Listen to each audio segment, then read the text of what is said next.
Hello and welcome to the Daily Donald. Today is January 18th, 2025, and we've got a whirlwind of stories to cover as President-elect Donald Trump prepares for his second inauguration. We'll dive into the expected flurry of executive orders, the Women's March returning to Washington, immigration raids in Chicago, and Trump's influence rippling across state capitals. But before we jump in, make sure to like, subscribe, and hit that notification bell so you're always in the loop. And we want to hear your thoughts. Drop a comment below to join the conversation. Now, let's get into today's top stories. President-elect Donald Trump is set to kick off his second term with a series of executive orders. While the specifics remain under wraps, sources close to the administration hint at actions addressing immigration, energy independence, and federal regulations. This tactic is vintage Trump, dramatic, decisive, and designed to make headlines. Supporters view it as a show of strength and leadership, while critics argue it bypasses the legislative process. Historically, executive orders have been a tool for presidents to implement immediate changes, but Trump's penchant for bold moves means these orders could face significant legal challenges. What do you think? Will these orders set the tone for Trump's second term or create more controversy? In a controversial decision, judges have allowed some Capitol riot defendants to return to Washington, D.C. for Trump's inauguration. This news has sparked intense debate, with critics warning it could embolden those involved in the January 6th insurrection, while others argue it's a matter of due process. Historically, the presence of protesters at inaugurations has symbolized the tension between democracy and dissent. This time, the stakes feel even higher. Will this decision create security risks, or is it a necessary step toward reconciliation and justice? Nearly 8 years after its historic debut, the Women's March is returning to Washington. Tens of thousands are expected to gather just days before Trump takes office, signaling continued opposition to his policies. The Women's March has been a symbol of resistance against Trump's administration, advocating for women's rights, reproductive health, and social justice.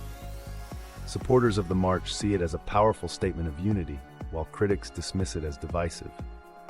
How will this resurgence influence public opinion and policy during Trump's second term? Even before taking office, Trump's influence is rippling through state capitals across the country.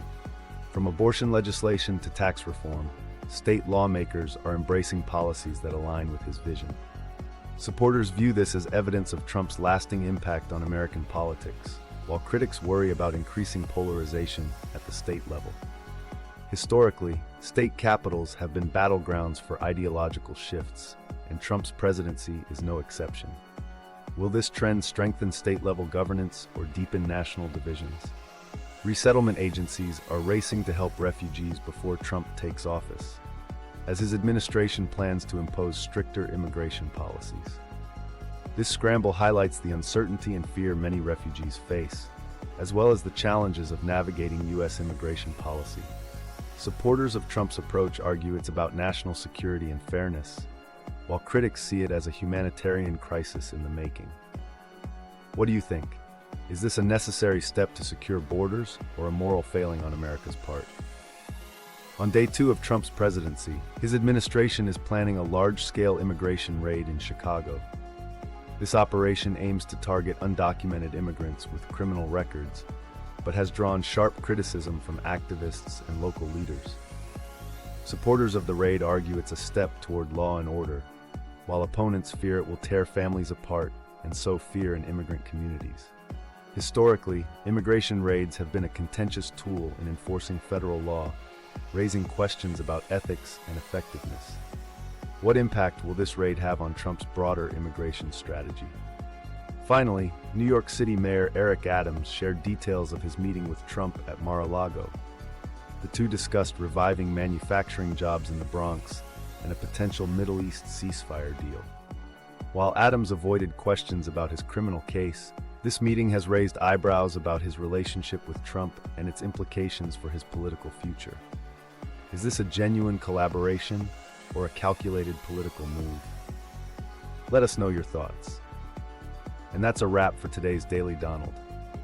From executive orders to immigration raids and the Women's March, there's no shortage of drama as Trump prepares for his second term. What's your take on these stories? Are Trump's moves bold and decisive, or just stirring the pot? Share your opinions in the comments below. Don't forget to like, subscribe, and hit that notification bell for your daily dose of Trump news. Thanks for watching, and we'll see you tomorrow.